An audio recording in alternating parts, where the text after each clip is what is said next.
Por que algumas dores causam prazer? Olá pessoas, tudo bem com vocês? Aqui quem fala é o Edmilson dos Santos. Eu sou psicólogo e também sou mestrando em Cognição e Neurociências pela Universidade de Brasília. E nesse vídeo eu gostaria de tentar falar um pouquinho sobre o porquê que algumas dores causam prazer. Vamos lá?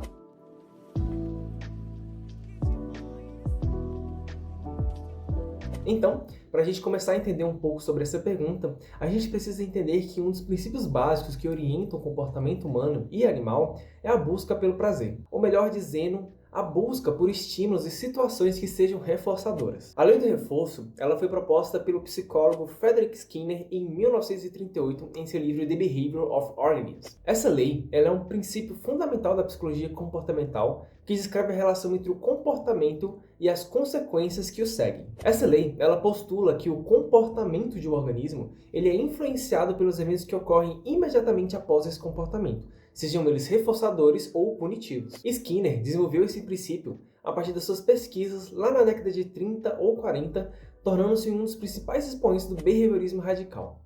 Ele acreditava que o comportamento era moldado pelo ambiente que ocorria, por meio das consequências que o comportamento produzia. Skinner, ele estudou o comportamento animal, principalmente, mas as suas descobertas e princípios também são e foram aplicados ao comportamento humano. Frederick Skinner, durante essa época, então, ele conduziu uma série de experimentos utilizando a chamada caixa de Skinner, ou caixa de condicionamento operante, que consistia em um dispositivo experimental onde o animal, geralmente um rato ou um pombo, era colocado. Na caixa, o animal ele aprendia a associar um comportamento específico a uma consequência, geralmente uma recompensa alimentar, como por exemplo, água com leite condensado. Por meio desses experimentos, Skinner observou que quando o comportamento era seguido por uma consequência agradável ou reforçadora, a probabilidade desse comportamento se repetir aumentava. Esse aumento na frequência do comportamento é conhecido como reforço positivo.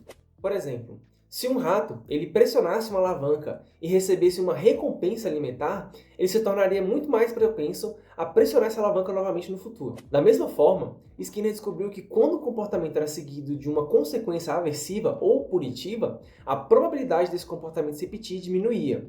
Esse processo é conhecido como punição. Por exemplo, se esse rato ele pressionasse essa mesma alavanca dentro dessa caixa e ao invés de receber um alimento como reforço, ele recebesse uma descarga elétrica, ele se tornaria muito menos propenso a pressionar essa alavanca novamente. Pensando a partir da lei do reforço, alguns comportamentos poderiam ser considerados como punitivos, fazendo com que a probabilidade desses comportamentos se repetirem fosse muito baixas, porém, isso nem sempre acontece. Como, por exemplo, comer uma pimenta ou comidas muito picantes, praticar esportes radicais que envolvem risco à vida, como por exemplo, escalar uma montanha sem equipamentos de proteção, ou até mesmo a prática do BDSM, que significa bondage, disciplina, dominação, submissão, sadismo e masoquismo, que podem envolver relações sexuais onde existam práticas entre os sujeitos que podem provocar dor, por exemplo.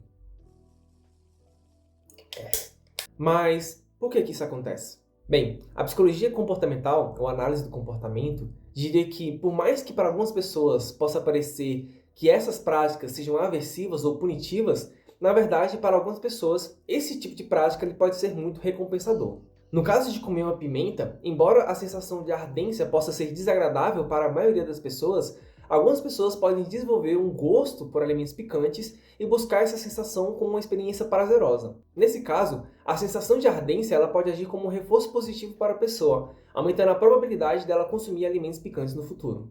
Apesar dessa lei do reforço proposta pelo Skinner trazer pontos interessantes para entendermos como podemos sentir prazer em experiências que causam dor, ela não explica a sensação prazerosa em si que foi ocasionada pela dor, e sim como o prazer pode ser consequência do comportamento originalmente doloroso. Para entendermos melhor essa associação entre dor e prazer, é interessante a gente olhar para dentro do nosso cérebro.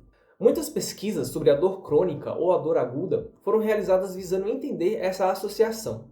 O que essas pesquisas nos mostram é que a dor que sentimos pode ser influenciada por pensamentos que temos sobre ela, como as nossas expectativas quanto à causa e intensidade e até mesmo a nossa familiaridade com aquela dor. Por exemplo, pessoas que praticam BDSM há bastante tempo podem sentir muito menos dor comparado a pessoas que nunca praticaram BDSM, possibilitando assim que elas consigam sentir muito mais prazer durante a relação sexual. Outro ponto muito interessante que foi demonstrado nessas pesquisas é como o nosso estado emocional, o controle percebido que temos da situação e as nossas crenças pessoais sobre a nossa própria capacidade de resistir a essa dor podem afetar a nossa percepção de dor. Assim, se a dor ela for acompanhada por uma sensação de conforto emocional, como quando a gente está com uma pessoa amada, sentimos muito menos dor que se estivesse com uma pessoa que a gente desconhece e sem ter nenhum vínculo emocional. Esse conjunto de fatores eles podem interagir para determinar a resposta do nosso cérebro e, por consequência, a quantidade de dor percebida. Esse processo ele é chamado de um processamento top-down, ou seja, que ele é de cima para baixo, no qual fatores cognitivos e emocionais modulam aspectos sensoriais do nosso corpo. Por muito tempo, a dor e o prazer também foram considerados como sensações antagônicas, no qual um seria o oposto do outro. Porém, o que algumas pesquisas têm demonstrado é que essas duas sensações são muito mais próximas do que imaginamos. O nosso cérebro ele compartilha mais de 15 áreas em comum que se ativam tanto para o processamento da dor como para o prazer. Entre elas, a gente tem o córtex orbifrontal, o núcleo de accumbens e o córtex pré-frontal lateral.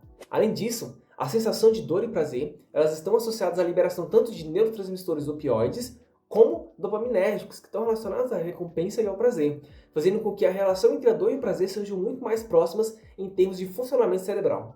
A associação entre as áreas cerebrais entre a dor e o prazer nos ajuda a entender que práticas que seriam consideradas punitivas, dada a estimulação da dor, na verdade podem ser processadas e interpretadas como prazerosas pelo nosso cérebro, não somente pela consequência comportamental, e sim pelo processamento neural e cognitivo desses estímulos. Mas e aí, você gosta de comidas apimentadas?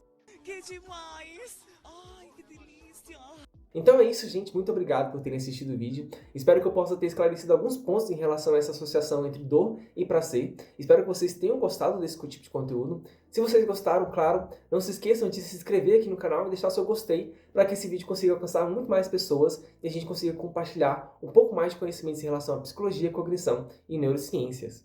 Caso tenham qualquer dúvida, sugestões de temas e comentários em relação a esse vídeo, por favor, deixe aqui nos campos dos comentários para a gente conversar um pouco. Então é isso aí, gente. Muito obrigado para quem assistiu até aqui. Eu vou ficando por aqui. Valeu, falou e até mais!